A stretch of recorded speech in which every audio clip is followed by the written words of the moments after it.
In 1573, an entire province of the Mughal Empire was slipping away. Rebels had seized Gujarat, imperial officials were panicking, and the enemy believed Akbar was simply too far away to stop it. The distance from the capital of Agra was enormous. The roads were harsh.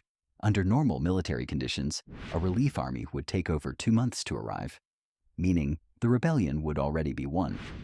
At least, that's what the rebels calculated, because Akbar did something that defied the laws of 16th century logistics. He didn't gather a massive army, and he didn't move slowly.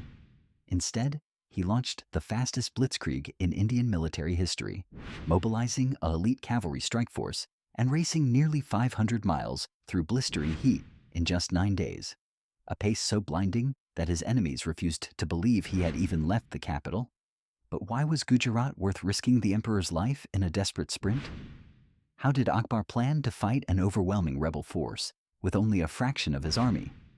And how did this impossible race permanently reshape the Mughal superpower? This is the tactical breakdown of Akbar's legendary Gujarat campaign. To understand why Akbar was willing to risk everything for Gujarat, you have to look beyond the battlefield. This wasn't just another province, it was the economic heart of maritime trade in the subcontinent. For centuries, its bustling ports acted as the ultimate bridge between India, the Middle East, and Europe. Massive merchant ships flooded the markets with textiles, spices, and indigo, turning the region into an absolute goldmine of customs duties and commerce. But for the Mughal Empire, Gujarat held an even greater geopolitical weight.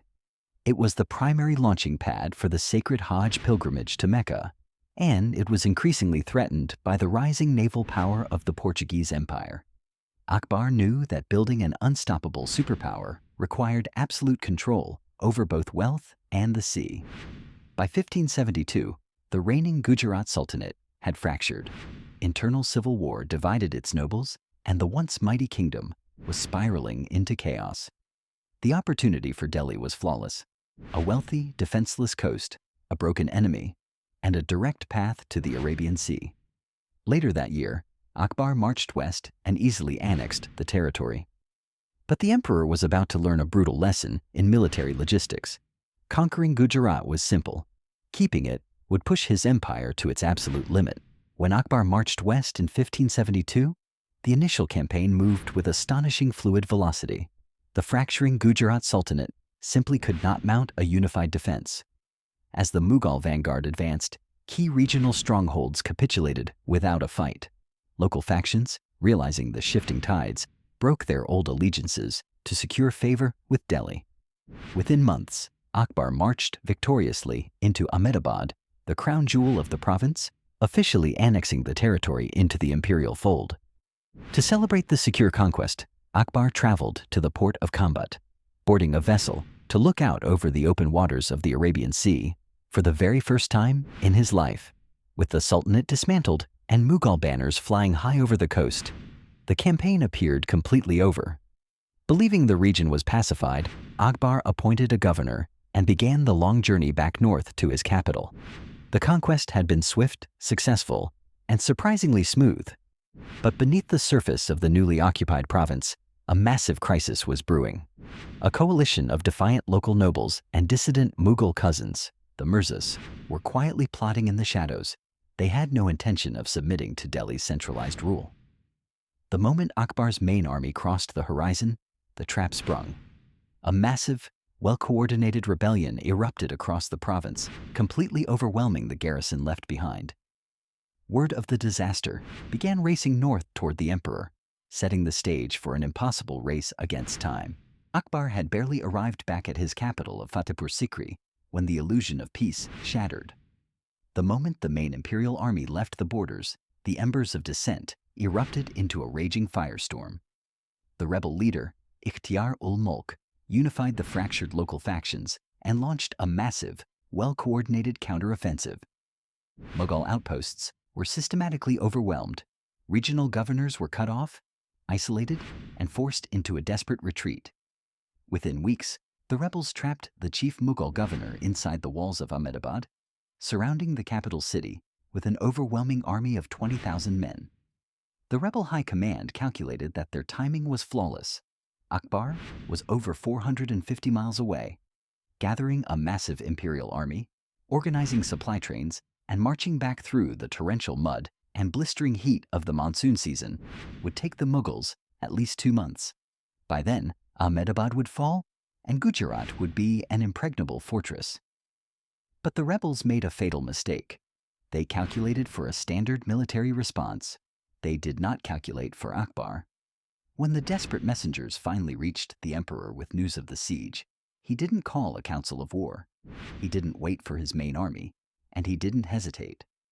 Stunned by the betrayal, Akbar decided to break the laws of physics and logistics to strike them down personally. What followed would go down as the most blindingly fast, hyper-extended forced march in medieval military history. Facing a catastrophic loss, Akbar gambled the fate of his empire on a single, radical strategy: absolute velocity. Instead of assembling a slow-moving imperial host, burdened by heavy supply wagons, Akbar handpicked a fierce lightweight strike force of just 3,000 elite cavalrymen. To achieve an unprecedented pace through the treacherous monsoon mud, he mounted his archers and officers on swift, high-endurance camels and light, rapid transit chariots. To ensure his men pushed past the limits of human exhaustion, Akbar opened his personal treasury, distributing gold directly to the soldiers on the move. They bypassed standard roads, cutting directly across the rugged terrain of Rajasthan and the scorching expanses of the desert. The imperial strike force rode day and night without pause, changing exhausted mounts at prearranged desert outposts. They covered a staggering 45 miles every single day, a blistering operational pace completely unheard of in the 16th century. Outside the besieged walls of Ahmedabad, the rebel commander Ikhtiyar-ul-Mulk received frantic scout reports that the emperor was approaching. He openly laughed, dismissing it as desperate Mughal propaganda. Logistics dictated that Akbar was still weeks away, but the rumors were terrifyingly real. On the 9th day, the exhausted but heavily armed Mughal vanguard breached the horizon, dropping down from the ridges directly into the valley of Gujarat. The rebels were caught in utter disbelief. Their battle lines were unformed, their siege positions were scattered, and their psychological advantage evaporated in an instant. Akbar had rewritten the rules of military movement. The slow war of attrition the rebels had planned was dead. The fate of Western India was about to be settled in a sudden, brutal clash of iron. At the battlefield of Ahmedabad, Akbar's sudden arrival completely shattered the rebels' composure. Only days earlier, they had believed they held all the cards. Now, the Mughal emperor stood before them, and the luxury of preparation was gone. Panicking rebel commanders desperately abandoned their siege lines around Ahmedabad, scrambling to form a defensive front. Battle lines were hurriedly drawn, banners rose, and 20,000 rebel troops turned to face a fraction of that number in a frantic bid for survival. The clash began with absolute ferocity. Dust choked the valley as the thundering hooves of Akbar's exhausted cavalry slammed directly into the rebel vanguard. Because Akbar had outmarched his heavy infantry, he was severely outnumbered, and the fighting quickly dissolved into a chaotic, point-blank melee. For the rebels, victory meant reclaiming the entire west coast. For Akbar, a single misstep meant the total annihilation of his elite strike force. As the Mughal lines began to buckle under the immense pressure of enemy numbers, Akbar made a legendary tactical decision. He refused to retreat or command from the safety of the rear. Instead, the emperor personally charged into the thickest part of the fighting, leading a high-stakes counteroffensive from the absolute front. Witnessing their ruler risking his life shoulder to shoulder with them, the exhausted Mughal troops found a second wind. The momentum shifted violently. Akbar's elite cavalry launched a devastating concentrated assault that pierced directly through the rebel center. Formations fractured, confusion spread, and the once confident rebel coalition broke into a panicked retreat. The rebels had calculated for a 2-month delay. Instead, they were hit by a 9-day lightning strike, and their grand rebellion was utterly crushed in a single afternoon. The Battle of Ahmedabad was over. The grand coalition had shattered, and the rebel remnants were fleeing in absolute disarray into the hills. Akbar had achieved what 16th century military theorists considered a logistical impossibility. He had crossed nearly 500 miles of treacherous terrain at blinding velocity, caught an army 7 times his size completely off guard, and dismantled a massive provincial rebellion in under a fortnight. Across the west coast, the psychological shockwave of his sudden arrival spread instantly. Realizing that neither distance nor the monsoon rains could protect them from the emperor's wrath, the remaining rebel strongholds capitulated without firing a single arrow. Mughal authority was completely and firmly restored. But this lightning campaign accomplished far more than just reclaiming territory. It sent a terrifying message to every rival power in the subcontinent.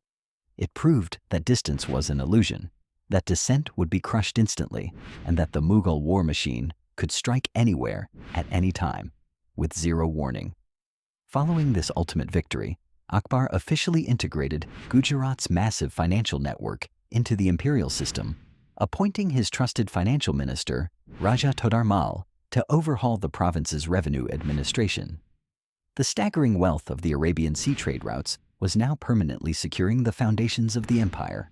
The crisis had ended, the economic heart of India was secure, and the emperor's reputation as an unstoppable military force reached legendary heights.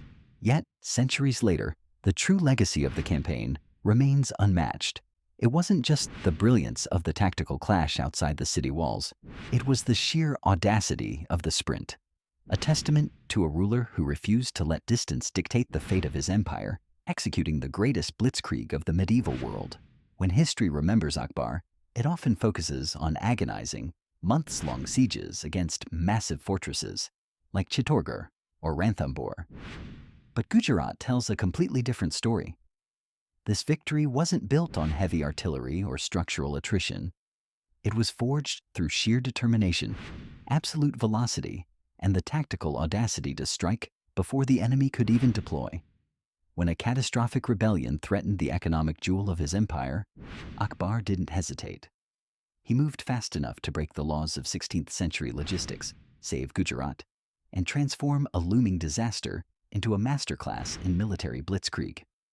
Because sometimes history isn't decided by the largest army or the thickest walls. Sometimes it is decided simply by who arrives first. Following the triumph at Ahmedabad, the Mughal superpower stood unrivaled, its wealth secured, and its borders expanding. But the emperor's greatest challenges still lay ahead on distant horizons. What do you think? Was Akbar's defining genius his patience during legendary sieges, or his unbelievable speed and fury on the march? Let me know your thoughts in the comments below. If you want to discover more untold tactical breakdowns of South Asian military history, make sure to hit that subscribe button and join us here at Crescent and Steel. Like and subscribe Crescent and Steel.